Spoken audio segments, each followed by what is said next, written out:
Sahana Vavatu Sahano Bhunaktu Sahaviryam Karavavahai Tejasvinavaditam Astuma Vidvishavahai.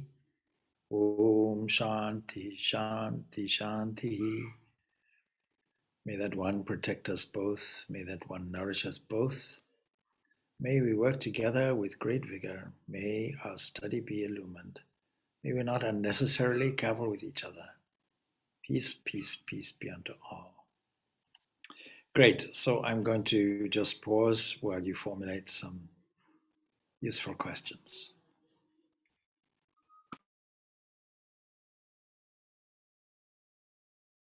The question I have is in relation to our causal state of mind, which we enter in deep sleep as a cycle of states of mind. But how does the universe enter into a causal state? Because the universe is for expanding. So if it's constantly expanding, how did it ever be in a seed state or in a causal state? Is that a question that you could look at? Yeah, so thank you. Yes. You see, there's one law which is often ignored today in modern science, and that is the law of constancy. What is applicable as a law on any level must be universally applicable also. So what we are doing is we are reenacting every night the whole drama of the entire cosmos, entire universe. Now we have to approach the question from at least 3 points of view. So the first point of view is I'm here, I'm looking around at the cosmos, I'm studying astronomy, and I'm also studying the psychology of my inner world, understanding that there are these 3 states of consciousness. The 3 states of consciousness are not normally emphasized in any system of spirituality or in any other system of philosophical thought. But this really is the trump card of the non-dualistic version of Vedanta. In other words, we're taking a position which is to do with non-duality, not monism, non-duality. Non-duality means there are absolutely no 2 things. But when we look around, we see more than 2 things. We see many things. We see a multiplicity of chairs and tables and people. And so how is it that we are not able to see that? How can we assert this? Well, we can assert it through a process of logic, but that doesn't necessarily mean that our experience catches up to it. You can understand something theoretically, but it becomes just an abstract something if we don't actually relate to it from our own experience. So there has to be an experiential understanding of it. Then another approach can be that there is a connectedness everywhere in the universe. So what law applies on one level or one area will apply universally everywhere. And then there is another approach which says, based on my experience, that is the world in front of me, I don't see a unity, I don't see a connectedness. All I see is me struggling against the odds, trying to figure things out. But our philosophy is very clear. Our philosophy is very clear and is contained in a wonderful condensed version. And that is one Upanishad which is called the Mandukya Upanishad. With only 12 stanzas in it, deals with this whole question of waking, dream, and dreamless sleep. And it's relating it to the sacred symbol, sound symbol, Om. In other words, it's saying the whole of the existence is Om. And that means then that there is a dualistic take on it. The only thing is this Om, whatever that is. Om is Brahman. That's the first stance. Another stance can say, well, we see this connectedness, we see this Om, but we also see 3 varieties within it, 3 states of consciousness which are there. And we see that these are in some way connected with an absolute, but yet we find that this Om is something like a creator. And then another position is, no, Om is a creator, I'm something different and separate. Now, these are not radically different approaches. These are experiential approaches. And one can lead to the opening of the other, and the other can lead to the highest opening, a situation where we assert and we experience only pure being. So taking for granted only one axiom, that what happens in our individual experience happens collectively everywhere for every entity and happens everywhere in the whole cosmos, and the rule applies constantly everywhere. So my whole universe is a rotation of three states. The waking state, then I drift off into a dream, a mix of deep sleep and memory, and then finally deep sleep, dreamless sleep, where I experience this unity, but the fact that I'm experiencing something means there's still a duality of understanding. I'm still able to recall a condition of peace, a condition of quietude, a condition of poise. This is also a creative area, though. It's a creative area because it's an area of potential where nothing yet has happened, and it erupts into divergent, subtle things and comes and condenses as this world and goes on and on, round and round in a circular fashion. So this is not a linear system. This is a cyclical and circular system. And we can't ask where did it start, therefore.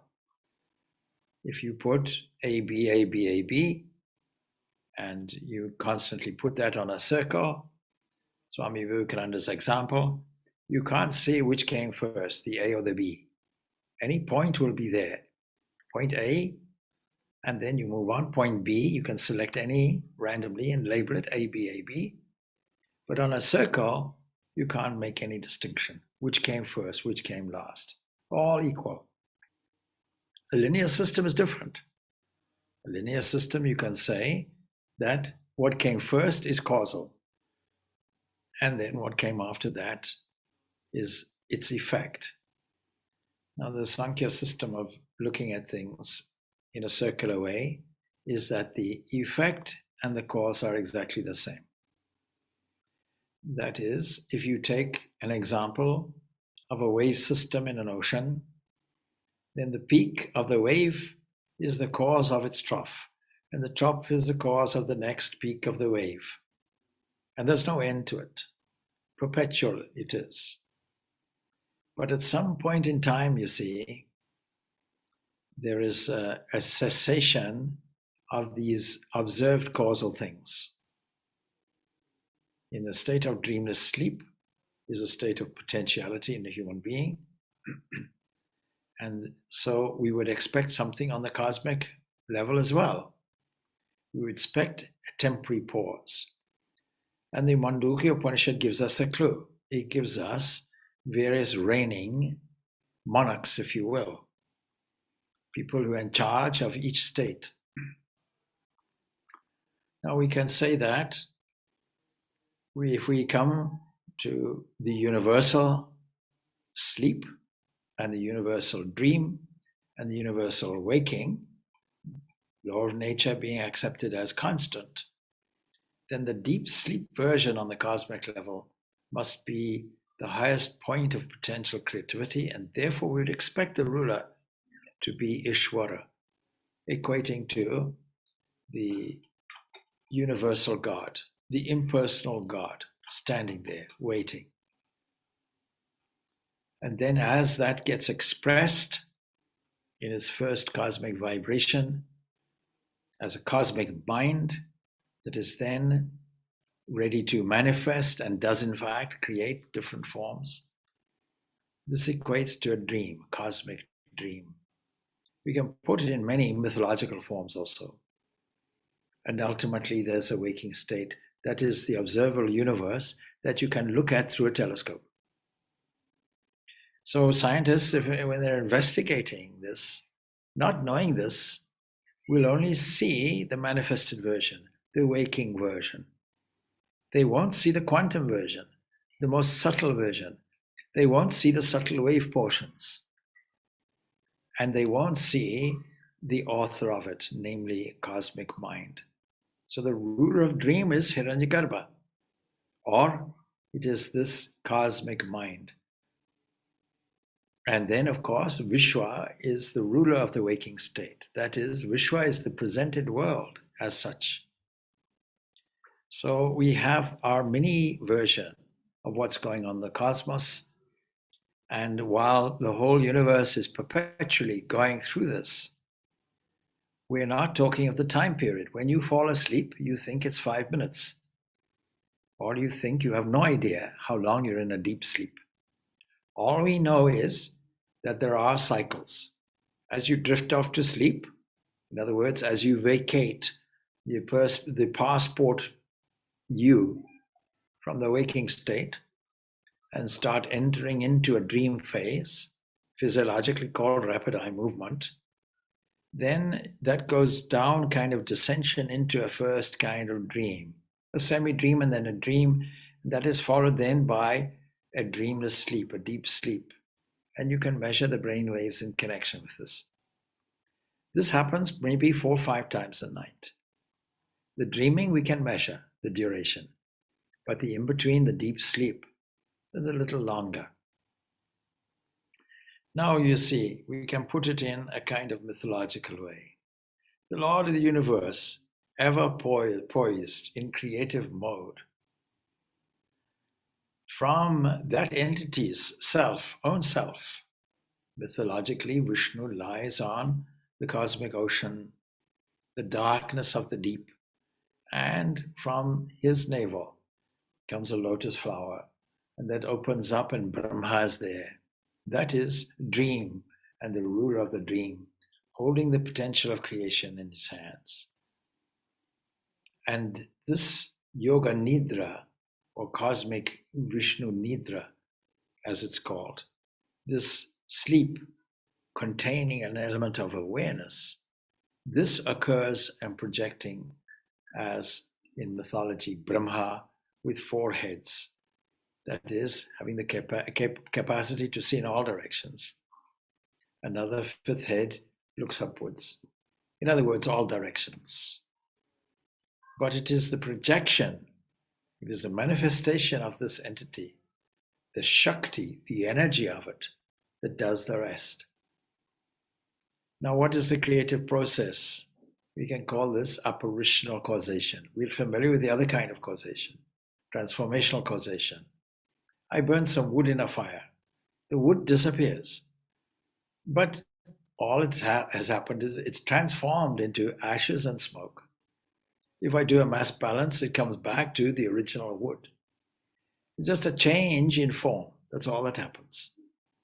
So all our causation that we experience in this waking world is of the transformational type. Technically, we call this parinama. But then the apparitional causation is something different. Apparitional causation gives us 3 examples of how that works. It's not the actual thing. The transformation, we have to use words such as seeming, appearing to be. And this apparitional causation technically we call vivarta. So this whole world then is something like an appearance. When we look at it closely, we see it's not really as it appears to be. Like watching a movie. We've entered into this movie, we've entered into the middle of it. We weren't there at the beginning, we're not going to stay at the end. We have to apply some philosophical principles to understand what's happening. How did it all begin and how did it all end? But you see how we're looking at things in a linear way. We're not looking at things in a cyclical way, nor are we looking at things in an apparitional way. Apparitional causation means we are making a mistake. Just as if we see a rope coiled and we mistake it for a snake coiled up, then The rope is hidden, the snake is projected, and wisdom reveals it. That means there are three elements involved in this apparitional causation. What is necessary for some mistake to be made, some apparition to appear, is the reality must be hidden, nicely hidden, not suspecting it's there, just a hint, a signature. And then there must be a projection, something in front of us. And then there must be the capacity for us to reveal when we follow a certain revealing formula that accesses our inner wisdom. It's called spiritual life. When you watch a movie, you think it's a running continuum, and you get absorbed in it to the extent that when somebody weeps, you weep. When somebody laughs, you laugh. When somebody's excited, you're excited. When dramatic music comes and dark shadows are there at night, and a person is looking furtively around, you're holding your breath, and there's a panic feeling in the pit of your stomach. You forgot that this is just a film.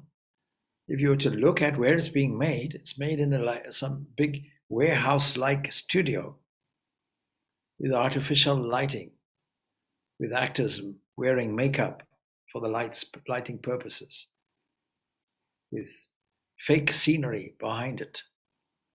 You can see very clearly, particularly in the old movies, how it works. Person traveling in a car, but there's a movie actually in the background of a road going off behind you into the distance. Trees aren't trees, flowers aren't flowers. It's all there as fake scenery. Or it's put into another context, put into some other setting. We forget all of this. We forget that when we see actors on a stage and there's a set of stairs behind them, we superimpose the idea that they're going up 3 stories. But actually, they're only going up as far as you can see and going down the other side. This world is like that. When you see a film running, you don't think that if you were to slow it down so that the eye can catch it on an individual level, individual pictures are seen. And those are run in a continuum. You must have noticed how, as a child, you would have drawn a stick figure with a leg half up, and the next picture a little further down, another leg raised. And so it goes on. Maybe a chair and person half sitting, then fully sitting, and run in a continuum. It looks like a man walking, then running, then sitting on a chair. We know that it's not so when we look at drawings of stick figures, but we're completely captivated when we see it running in a continuum. And this life is a movie running in a continuum at such a rate that the eye only catches a sequential series that we call time and space. And we make a framework, time and space. And then we deal with that on the level of moving objects, forgetting the real nature of things. So when you ask about the origin of the universe, if you take this view, then the question itself doesn't arise because there's no beginning and there's no end. There's only an apparitional causation. But when you discover the reality, when you look through it, when you peer through it and discover the Wizard of Oz behind the image, when you discover what is there behind, then then the magician is shown behind the magic. So there are descriptions on the other level, that is the material level, of the universe running in certain sequences of patterns and cycles, so that the causal stage universally will be eons and eons and eons and eons, and is arranged in 4 segments called yugas or ages. The whole thing is a cycle known as a kalpa. And then there are manvantaras, that is small divisions of that, and ages within ages and so on, to the extent that Carl Sagan, the great former astronomer or astrophysicist really, said the only religious cultural system in the world that has managed to capture the infinite eons, infinite age of the universe is found in Hinduism. And that is true, because there are some Christians still in America, for example, and other places, who say, no, there was a creation and it happened 6,000 years ago. And then there are scientists who pick up on Lemaitre's Big Bang theory to say, aha, the creation event, even though they don't believe in God, they still refer to the beginning as a creation event. That means that there's a beginning and there's an end. Now, yes, there may be the beginning of a cycle and an end. There may be a causal entity sitting there ready to manifest the next universe. And this may be, in human calculation, eons and eons and eons. And the actual expansive growth of the universe may also be eons and eons and eons. But you see, it's never ending. So it's always going on. It never ends. There's no beginning and there's no end. There may be a beginning of a cycle, or there may be an end of it. Now, there are two schools of thought. One school of thought will say that there's a total beginning of a cycle and a total end, meaning a total withdrawing into a potentiality and then manifesting again.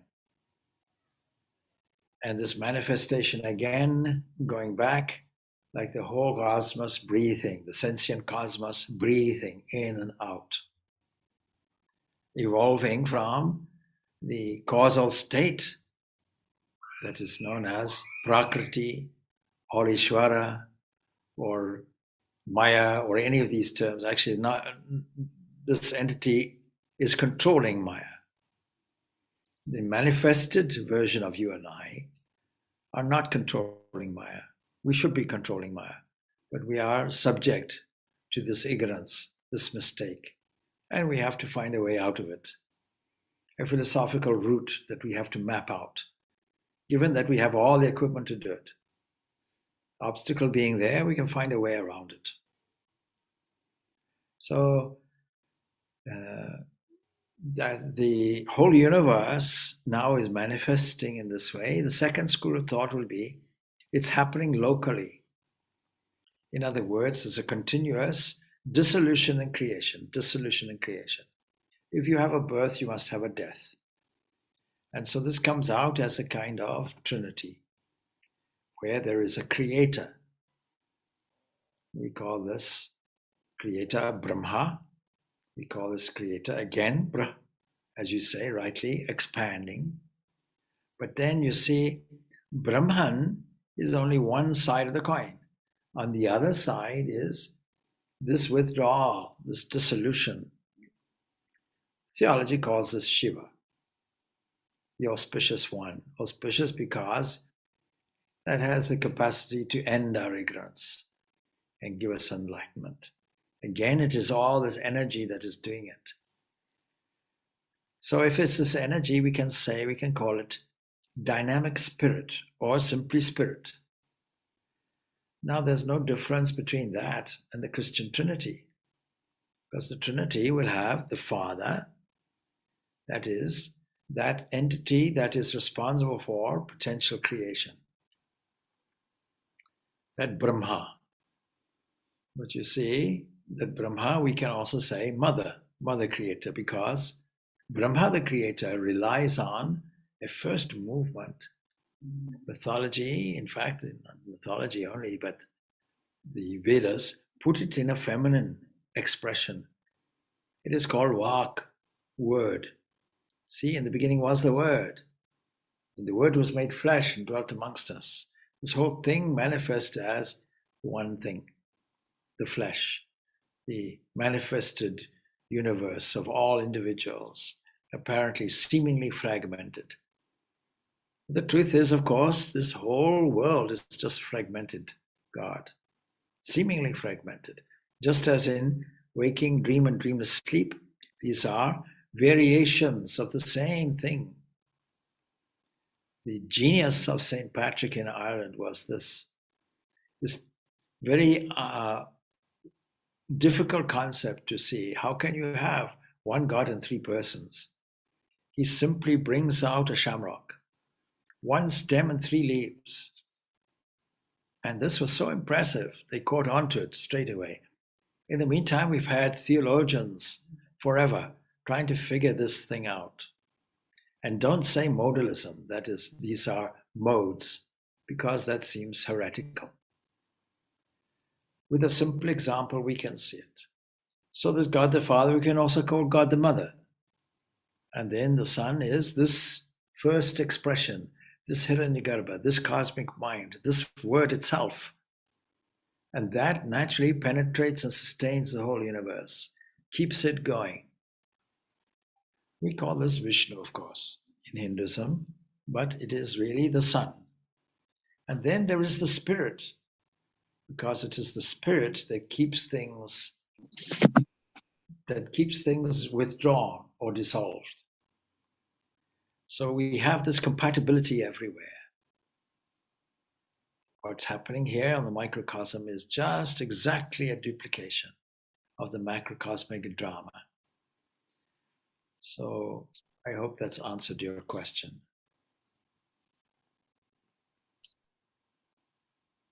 Thank you, Swami. Thank you very much. Good, good. So that's fine. We can have another question if you like.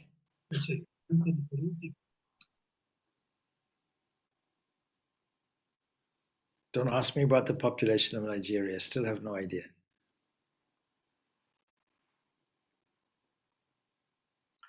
So just expanding on that, how do we make this practical? How do we take it out of the theoretical and make it practical?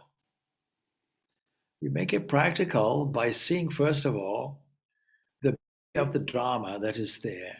This whole pattern of appearance, this whole pattern of hiding, projecting, revealing.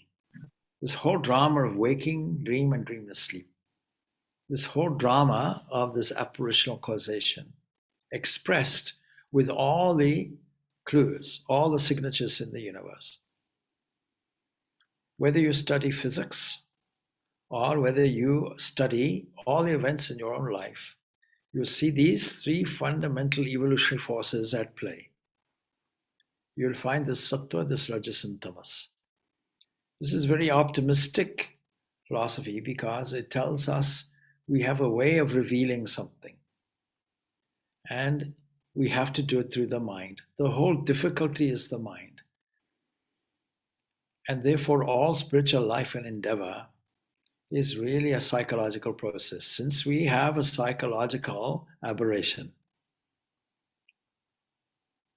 Making a mistake in our view about the world, the correction comes with seeing it in the right light. And that requires keen observation. We can take any starting point and develop this observation into a meditative process.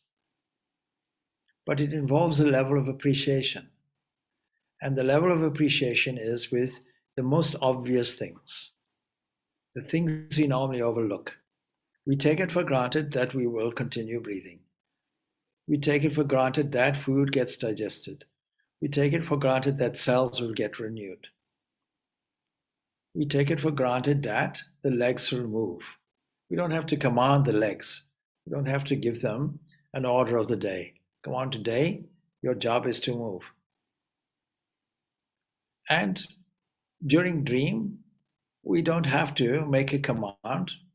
Please continue sorting all this food that I carelessly put in and solve problems during the night and renew all the cells while I'm not looking, while I vacate my passport self used in the waking state, and occupy a dream state as another entity, possibly with a king and a queen and a palace, and live for 1,000 years.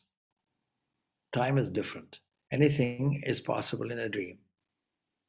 And then vacating the whole thing to a blank room where nothing is there except a sense of peace, a potentiality.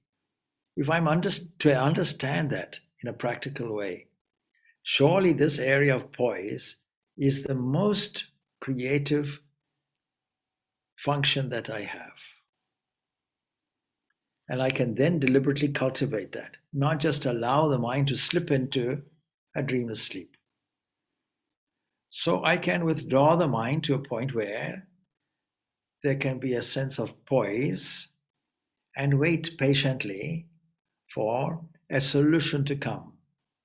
Something like a 20th elephant in the story of the elephants that I often give out.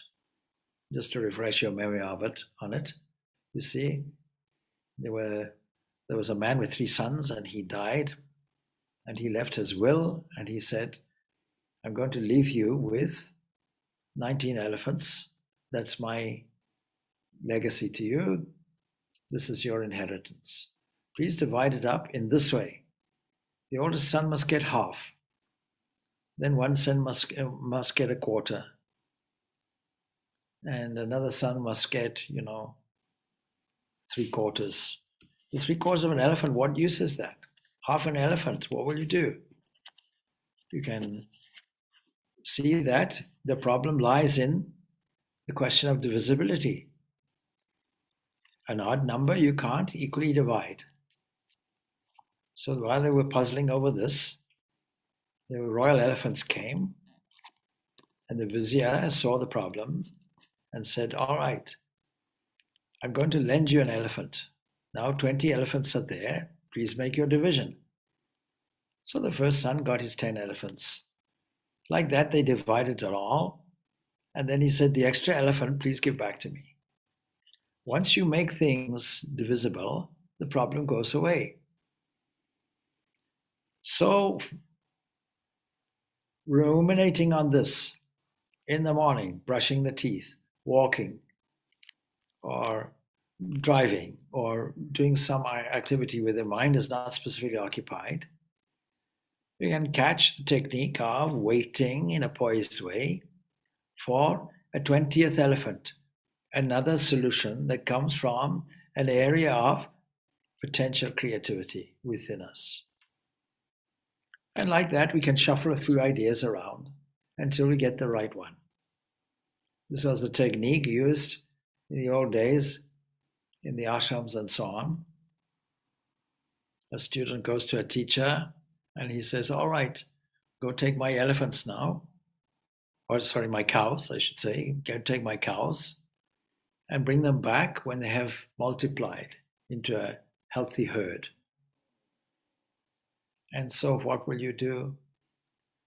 You ruminate on difficult problems and you digest all the issues and all the factors that you might want to ruminate on, insert, mull over, and all of a sudden an expression comes. It came to me. That expression comes. In other words, something entered into your awareness, into your consciousness, seemingly from outside. Actually, it's come from inside. That area of potential creativity that expresses itself. So it's a wonderful, wonderful aspect that we have, creative aspect. In this same way, the whole universe gets created, going from a state of central poise. And this poise condition, if we are aware of it, not if we're unaware, if we're aware of it, such as the cosmic creative moment, then this is a kind of sleep that is called yoga nidra, where there's a full awareness of everything going on. So, as some of you may know, when I go to France, that's what happens. I go and assist somebody there to do a yoga nidra course. What does it mean? It means that I can use my attention like a probe and settle it in an aware way on, first of all, the physical level. Then I can focus it on the emotional level. Then I can focus it on another level until I've covered the whole range of experience. Having covered the whole range of experience, I can then wait in a nice poised way. And in that waiting, I'm also watching. What am I watching? I'm watching a moment of suspension in complete awareness and complete relaxation, a kind of sleep condition where I'm still aware. That is called Yoga Nidra. It replicates what is happening in the cosmos. So this is the practical application of this. Knowing that three evolutionary forces are at play, we can think of it like three gears. The lower gear we can put as tamas, and we can elevate it to another gear called rajas, and then up to sattva. What does all that mean?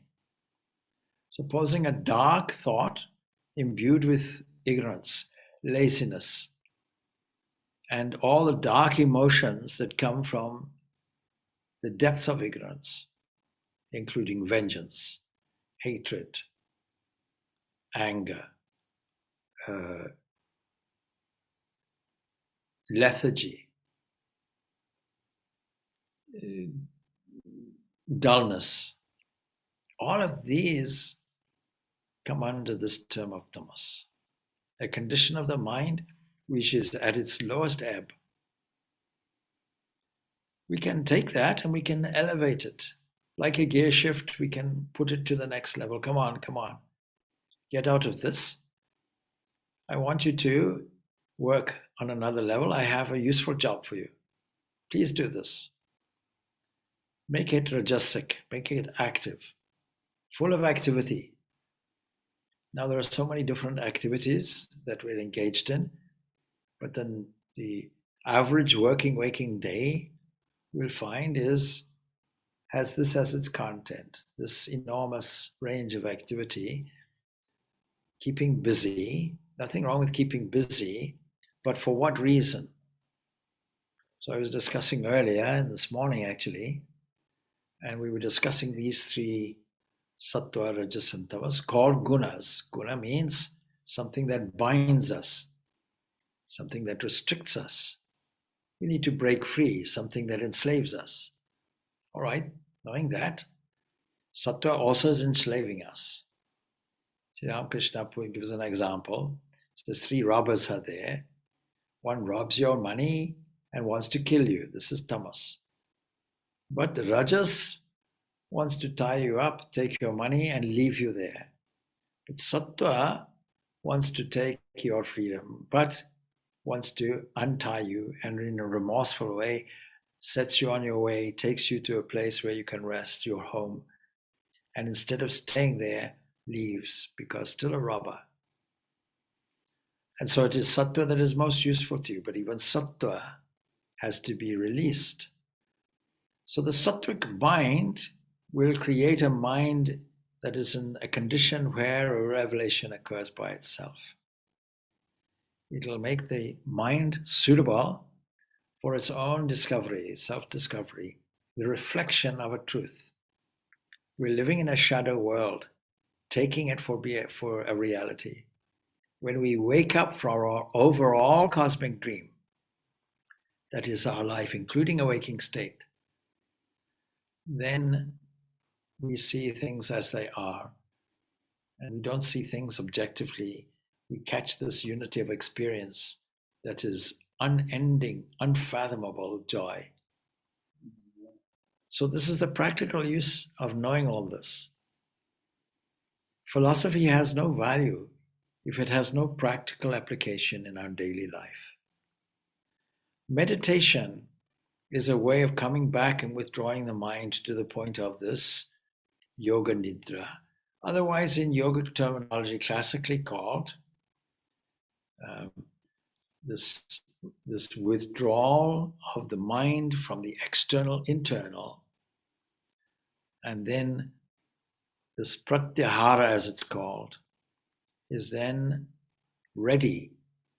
It's like having a whiteboard full of marked areas on it, full of writing and drawings and what have you. And now you're wiping the whole thing off. Or it's like a canvas where you make it absolutely white. Now it's in a condition where you can put something. The putting of something is now called dharana, concentration. And concentration culminates where only one thought remains in the mind. This is called dhyana, meditation proper. Never mind about samadhi, that will come by itself. It yields to it. So this is this cosmic creative aspect on an individual level, and we find this alignment with it. In this same way, the whole universe is going back to its origin of potentiality and re-emerging, either in a cycle or individually. Now, let us take it individually. Well, you see, supposing the range of our vision is a kind of border some 15 billion light years away from us, or 15 billion years away, we can put it. We can't see any further than that because there's a restriction on us, a speed limit. It's called the speed of light. And that's all we have. If we were to go to the border 15 billion years away, maybe there's another border further away. But that border is called our observable universe. If the speed of light was halved, it would look different. But it's not. All right. We know that things are moving away. We can interpret it like that. It's called redshifting. This was discovered by a man called Hubble. And he looked and was observing and saw that these quasars and what have you, the far off bodies, were all redshifted. Redshifted means they are very far away. And the Doppler effect, as you can interpret it, means that something is diminishing. It's like sound. Like a fire engine passes you, and the sound of the siren goes and fades away. In other words, the wavelengths will become longer and longer and longer, and you'll hear them more and more at a distance. Same thing with light. So we know the distance, and we can relate how far that's receding, and we can then make a graph. We can see how fast this is moving away from us over time. But the interesting thing, of course, is as it's receding, this redshifting means its energy is going down. And if the energy of the radiation is going down, its overall energy is going down. And when its energy is going down, then one thing we know, its momentum is also going down. And if its momentum is going down, its mass is going down, everything is going down. And so it has an implication for us. The implication possibly is that there's a recycling from that border. In other words, you don't have to look for one overall cycle. You can have recycling at the border, and you have to employ what physics calls Heisenberg's uncertainty principle, so that you don't know exactly where it is, or you don't know, when you know how the mass is decreasing, how the momentum is decreasing, how the energy is decreasing, then you don't know where the particle is. It's recycling, or tunneling is the official expression, back. And that explains why there are discoveries of new hydrogen and new galaxies. Hydrogen sufficient to make the whole universe. So that's another way of looking at it. In any event, whether you look at it locally or cosmologically as an overall thing, that the whole thing dissolves and comes out again, it makes little difference, because from the non-dualistic point of view, It is all apparitional. It is all apparitional causation. And so the question of potentiality, the question of projection, dissolution, it's all gone. Because when you discover what's behind, then these questions don't arise. They only arise in the relative world. Now, supposing you see there's a connectedness, that approach, well, then you'll see that there's a connection between our experience and the cosmological experience, and you'll get a revelation. But the revelation is always that there is a witness behind everything. When you observe these three states of consciousness, there is an observer. Otherwise, you wouldn't know they were there. Like three balls being put up in the air, the thrower being behind a wall, you can't see an unseen entity being there. Red, blue, green, red, blue, green, red, blue, green. But you know by inference, some entity is there doing it. So it's the same observer that is the juggler as well. And we can't have a separate thing, the thing juggled and the juggler, because there's only one without a second. It must come from the same entity. That means there must be an appearance of it. We come to the same conclusion. You see, you only have three options. Nothing made everything out of nothing. I don't think we'd ever see any logic in that. If something is existent, then we have to acknowledge that it was always existent. You can't get nothing. You can't get something from nothing. Then the next position would be that there's an entity, a creative entity that makes something out of nothing, ex nihilo. Well, we couldn't accept that either. That creates difficulties. It creates an ad infinitum problem apart from anything else. Or you have to say there's only one entity. That entity is projecting something like a cosmic dream, and we're taking it seriously. Just as we're taking our own waking life seriously and thinking that dreams are mere dreams, and thinking that deep sleep was pleasant, but really the real life begins when the eyes open and when we go to work and confront all our difficulties and problems, and when we respond from the unconscious area that comes out to make us behave in very strange ways, ways that inevitably bring us pain. Swami, can I just ask one very brief question? Yes. And it's a theme that I've touched on before around fear.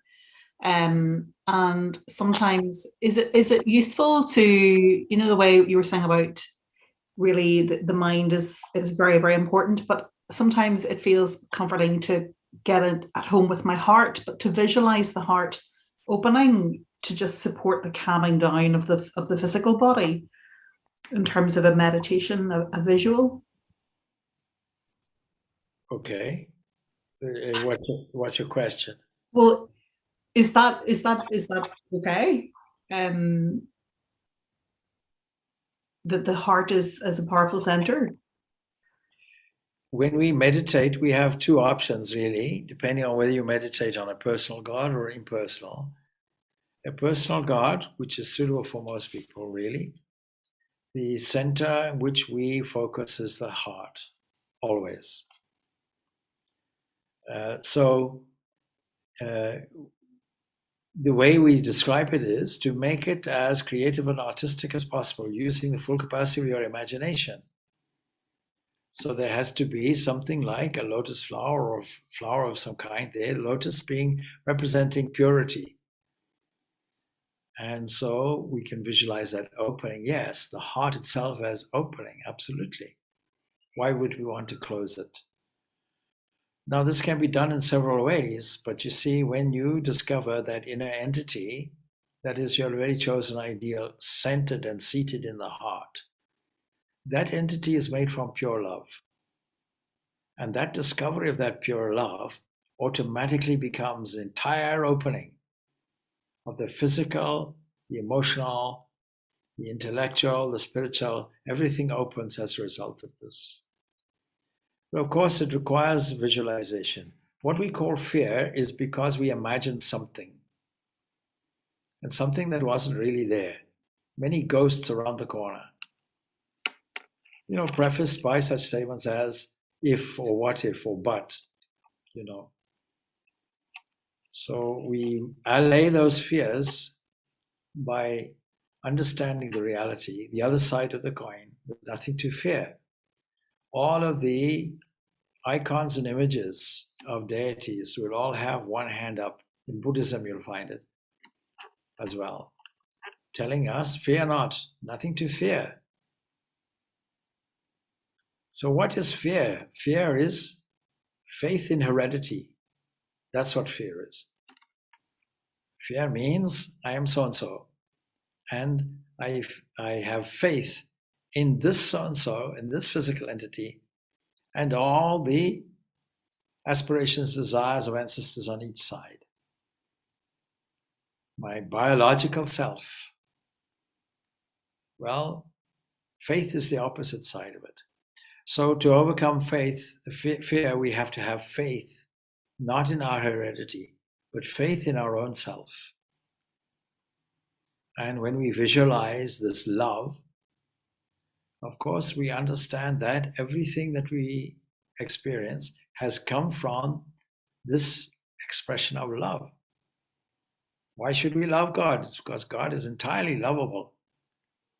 Who else would give us free gifts and not judge us in any way? Or giving us all the resources, giving us all the pocket money, and normally we misspend it, still giving it, not withholding it, not grudging it, not judging, not criticizing, just giving, pouring grace continuously. This pouring of grace continuously is worthy of appreciation. And when we appreciate this and deepen our sense of thankfulness, then all of this fear disappears and goes away.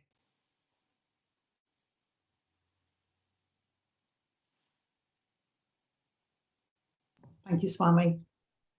You see, we don't observe. I began saying this. See, we don't observe the obvious things. We take it for granted the sun will rise in the morning. We take it for granted that the weather will be there. We take it for granted that food is supplied. We take it for granted that, food will get digested and the heart will pump. All of these things we take for granted. We take for granted that when flowers are in season, they will grow. We take it for granted that the moon will come out in its own time. We take it for granted that, the sea will continue to come into the shore. We take it for granted that birds naturally fly, so what? But unfortunately, it's the so what aspect of this that gives us blinkers, that blinds us to the absolute beauty within everything.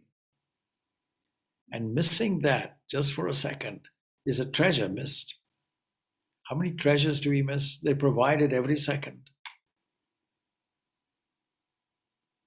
So we can reform that. We can change that. We can cultivate, first of all, an aesthetic way of looking at things, seeing the beauty within everything. Having the artistic mind to see, to imagine things as a counteraction to the imagined fear. Both are imagined, but one leads us to an excitement in the mind. It leads us to an opening in the mind. It leads us to illumination. The other one leads us to darkness, distress, panic, stress, as I mentioned, and despondency, fear, all of these things. Fear, temptation, doubt, all of those things. But it's only us that's entertaining it. We don't have to, We can think in a different way.